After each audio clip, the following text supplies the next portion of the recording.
Hello there. Thanks for joining me this Saturday. I'm Tonton, and these are tonight's top stories.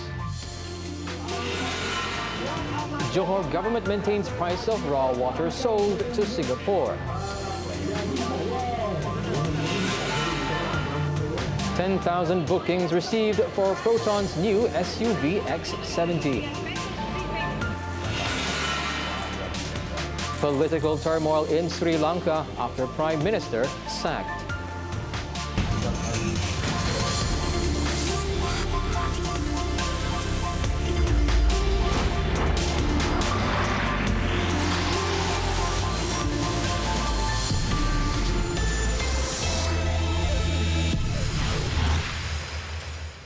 Datuk Sri Najib Tun Razak lost his cool several times during a recent interview with Al Jazeera for its 101 East program before walking out and saying the program was unfair on him.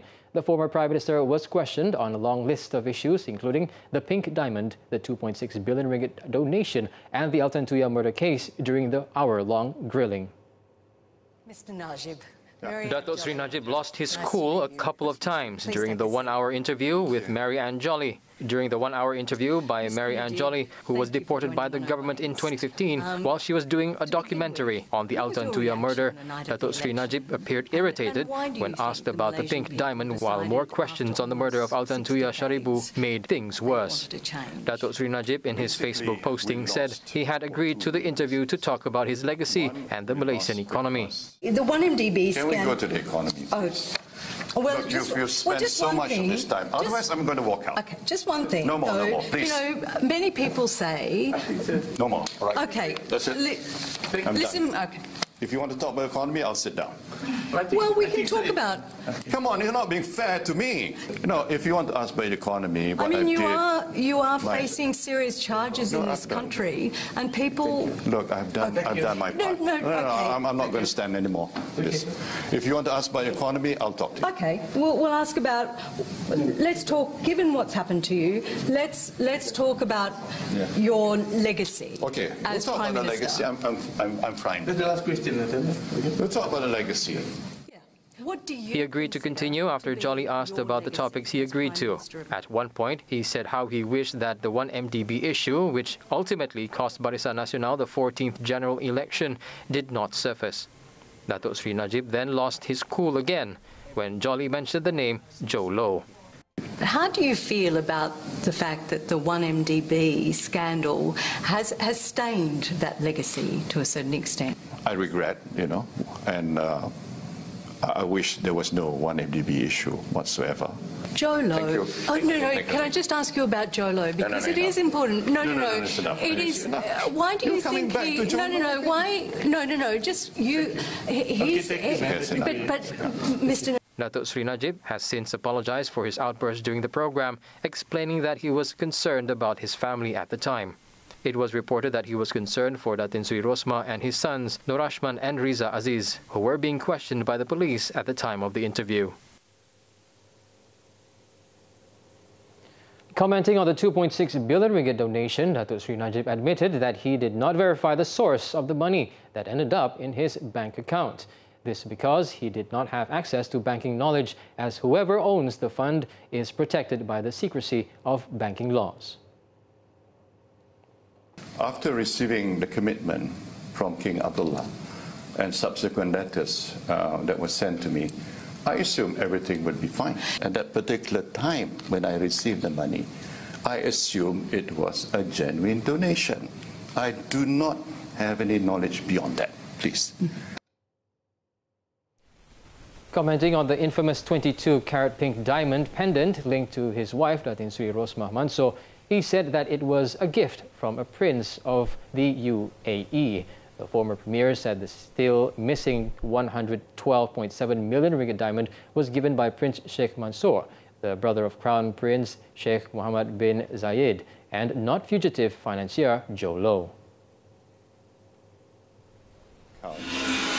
Datuk Sri Najib, in the same interview, also called on investigators to probe other international figures allegedly involved in the siphoning of the funds and not just the involvement of Joe Low. Tun Dr. Mahathir, in a press conference last night, said his predecessor, Datuk Sri Najib, should lodge a report with the authorities over that claim. Okay, ask him to make a report, then we'll go after that. Well, we find it difficult to impose our laws in other countries. But if they have committed a crime in Malaysia, affecting Malaysian or Malaysian money, if they come here, we'll arrest them. The Prime Minister, however, added that it may be difficult to arrest members of the Saudi Arabian or United Arab Emirates royal families. The Johor government has agreed to retain the price of raw water sold to Singapore at 3 cents a gallon in accordance to the 1962 water agreement. Its Menteri Besar, Datuk Samian Osman, however, said the Republic needs to pay the new rate of 50 cents a litre if it wants to purchase more raw water. The water agreement, which expires in 2061, entitles Singapore to draw up to 250 million gallons a day of raw water from the Johor River daily. Singapore pays 3 cents per 1,000 gallons of raw water and sells treated water back to Johor at 50 cents per 1,000 gallons. Rate yang lama, yang perjanjian ini masih hidup, kekal. Tapi kalau dia nak minta tambahan air, mana kita akan negosiasi minta negosiasi. In July, Dato' Osman said the state government planned to raise the price of the raw water to 50 cents per 1,000 gallons. The announcement came after Prime Minister Tun Dr. Mahathir Mohamad had criticized the 1962 water deal as too costly and ridiculous. The Premier also said Malaysia would approach Singapore to renegotiate the terms of the deal.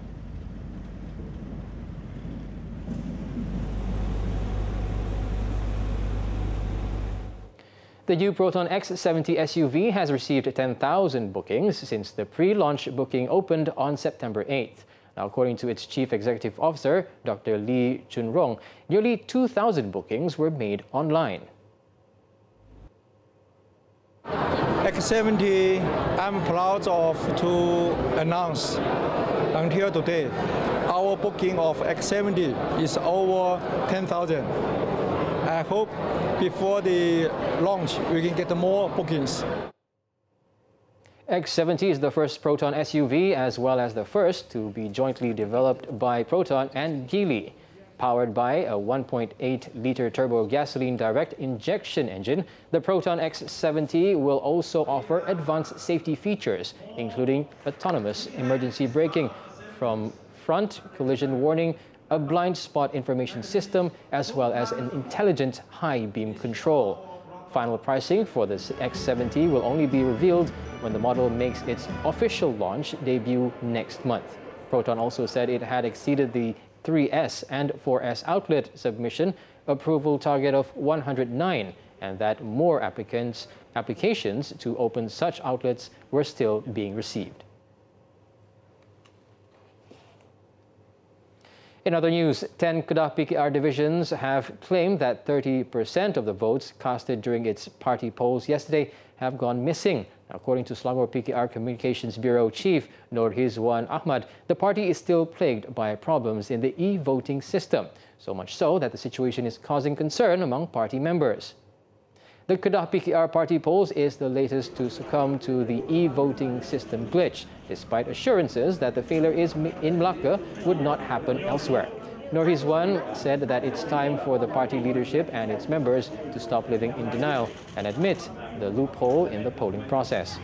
The next step for PKR now is to make a proactive move to mitigate problems with the polling process so that the party is not seen to have failed in managing its own elections. The results of the Kedah PKR divisions saw Datuk Sri Muhammad Azmin Ali leading the race for Deputy President post against Rafizi Ramli, with both receiving 1,148 votes and 1,031 votes respectively.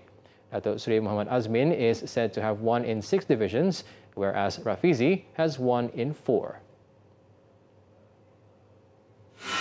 Meanwhile, PKR's Central Election Committee, JPP Chairman Datuk Rashid Din, has denied claims of the missing votes. He said that what was initially thought to be missing voting data as claimed turned out to be those unreturned voting slips.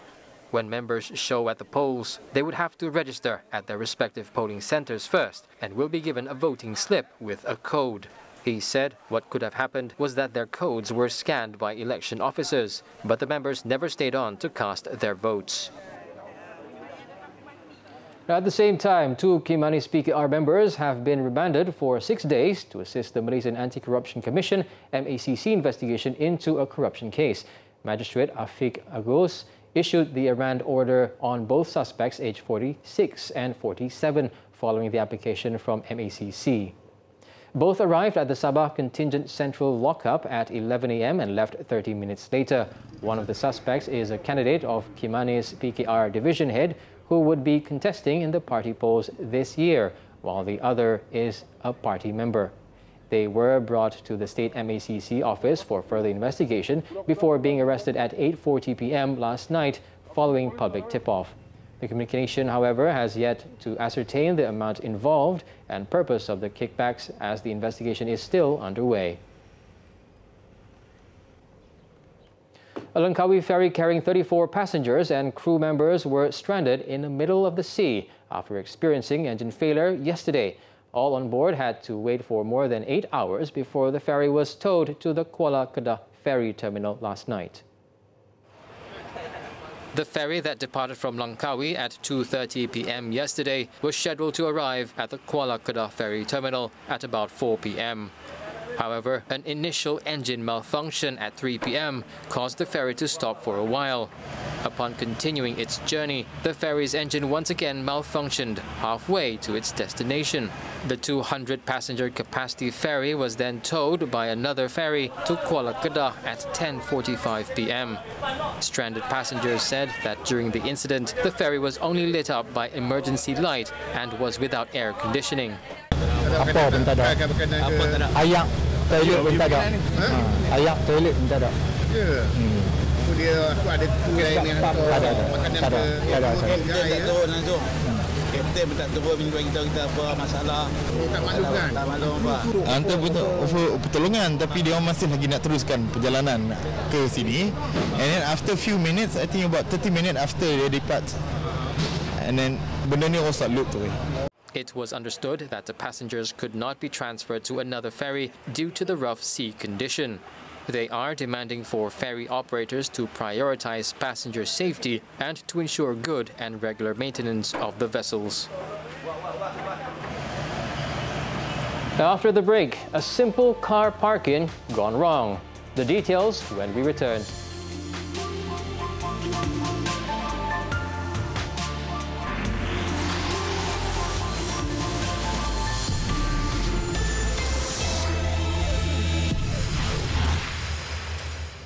Thank you for staying with us.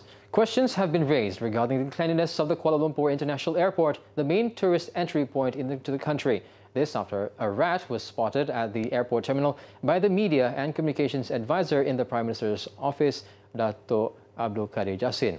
The 28-second video clip showing a rat running on the panel of the KLIA's glass wall was uploaded on his Facebook page this morning, gaining more and more views and shares, as well as mixed reactions from the Facebook users. Veteran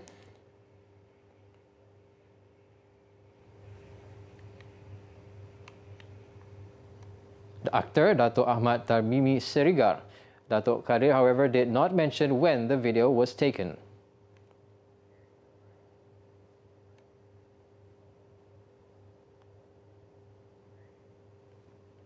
The Kuala Lumpur City Hall DBKL has confirmed that all clamping operations in the city will be suspended indefinitely beginning November 1st. In a statement today, DBKL said the decision comes following complaints against the contractor tasked with the enforcement of parking rules and wheel clamping. It added that the clamping activities had caused public uneasiness, and that the DBKL is looking at the sustainability of the procedure apart from reviewing the contract to determine legal and financial implications it may face later. The City Hall, however, urged members of the public to adhere to the law to avoid repercussions. DBKL had outsourced its parking contract to Yayasan Wilayah Persekutuan, had then privatized the enforcement of parking rules and clamping to Vista Summer Rose. DBKL then halted clamping activities after the 14th general election, following a request by the Kuala Lumpur members of parliament. It subsequently reinstated clamping operations at hotspot areas in July. It was reported that Vista Sumberos took 65% of the city's parking revenue, while DBKL earned the rest. Prime Minister Tun Dr. Mahathir Mohamad expressed confidence that the government's shift in policies will not have a negative impact on foreign investment in the country. Now, assuring investors that Malaysia is business-friendly and open to new ideas, he said the country's economy would continue to improve despite the global economic challenges and uncertainties. Speaking at the International Federation of Technical Analysis Conference at the Kuala Lumpur Convention Centre, KLCC, this morning, Tun Dr. Mahathir said this in reference to the first Pakatan Harapan budget to be tabled on Friday. He noted that the 2019 budget would be designed to place Malaysia on a stronger footing. I would also like to assure investors that any change in policies will not be detrimental to their businesses and ventures. The upcoming budget to be tabled this Friday on November the 2nd has been designed to place Malaysia on a stronger footing, and of which it will ensure the prosperity of the people and the next generation. He also pointed out that Malaysia is prepared to weather any economic turbulence triggered by the rising global uncertainties. We are now in the midst of restructuring. It is something that needs to be done in order to prepare our capacity to absorb the global shock or any financial turbulence ahead. The government, however, remains confident that the new policies will create a stronger base, a balance between prudent spending and ensuring the private sector is given a strong boost. Touching on the capital market in Malaysia, the Premier said the country had undergone various changes from consolidation to regulation and to adaptation of new and upgraded technologies. Other changes, he added, included the introduction of product offerings, which caters for both the retail and institutional investors. Now let's take a look at clickbait for what's trending and making rounds in the cyber world today. Now, parking might not be everyone's forte, but for this particular bad driver in China, it probably became one of her worst nightmares. This after a video of her making the most disastrous parking attempt in history went viral on Chinese social media. Now, in the CCTV footage, the woman who got her driving license recently was seen entering a small parking lot in Anhui province. In an apparent search for space, the vehicle then bumps into not one but three parked cars in the first 20 seconds, completely pushing one out of place. To make matters worse, the car then reverses, only to smash its trunk against a brick wall, causing even more damage. Luckily, the female driver reportedly sustained only minor injuries from the incident. It's bad enough that you're a bad driver, but it's even worse when you go viral over it. Now let's hope she learned from her mistakes. And moving on, the term catwalk got a new meaning at Esmod International Fashion Show in Turkey when a real cat literally hit the ramp. No, the feline was not a model for the show, but more of a cute intruder who couldn't care less and sat on the runway amid passing models. Now, the perfectly adorable video that was shared on Instagram has over 88,000 views after being posted just a day ago. It seems that the random cat's arrival on the runway captured the crowd's attention more than the clothes on display. It was unclear, however, where the cat had come from, but her motives were pretty obvious. She wanted the full attention and admiration of the audience. And judging from her adorable little attacks on the models passing by, it wasn't something she was willing to share.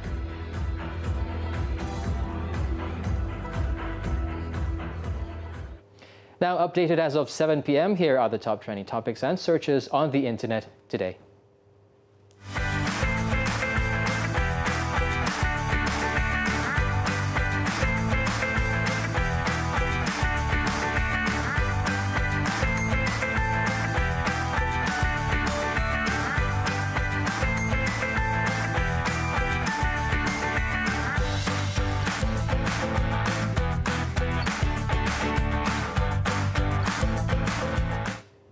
Coming up, Trump supporter charged in chilling mail bomb plot. We'll be right back.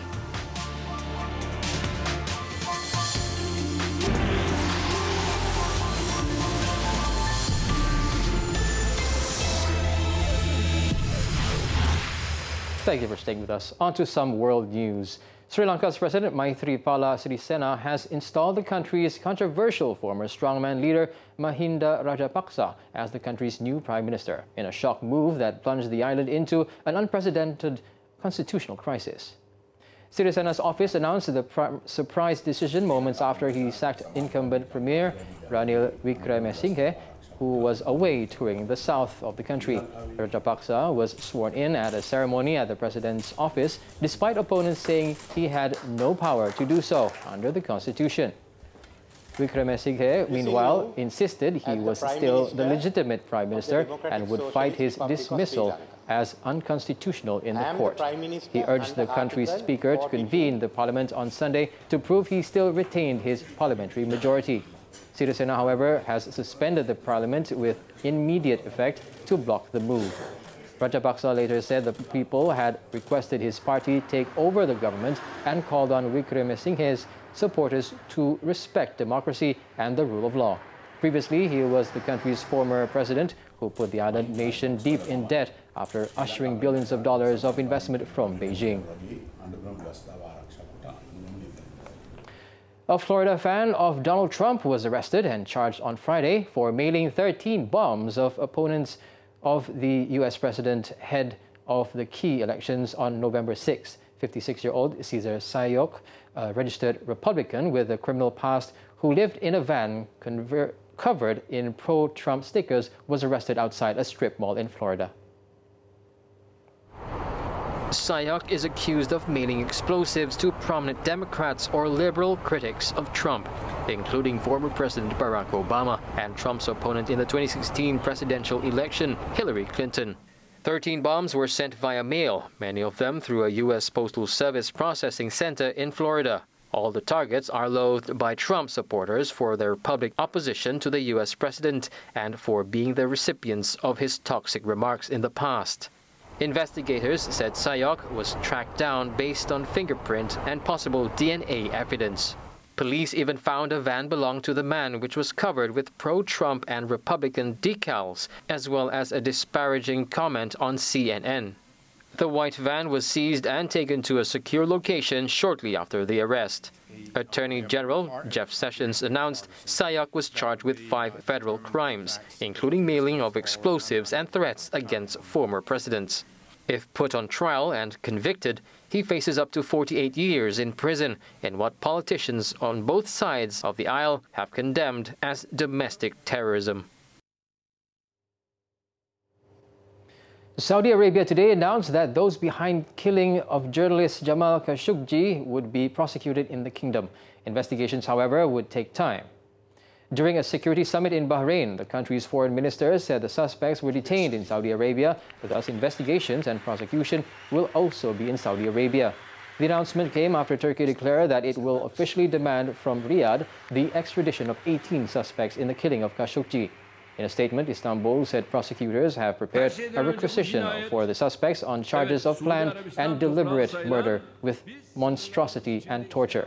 Khashoggi, a Saudi national and columnist for the Washington Post, was last seen entering his country's consulate in Istanbul on October 2nd to get documents related to his forthcoming marriage. After days of denying any knowledge of his whereabouts, Saudi officials last week admitted that the journalist had been killed inside the consulate.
That's all for this evening. Now, before we go, we take a look at the latest How to Train Your Dragon 3, the Hidden World trailer that was released just yesterday.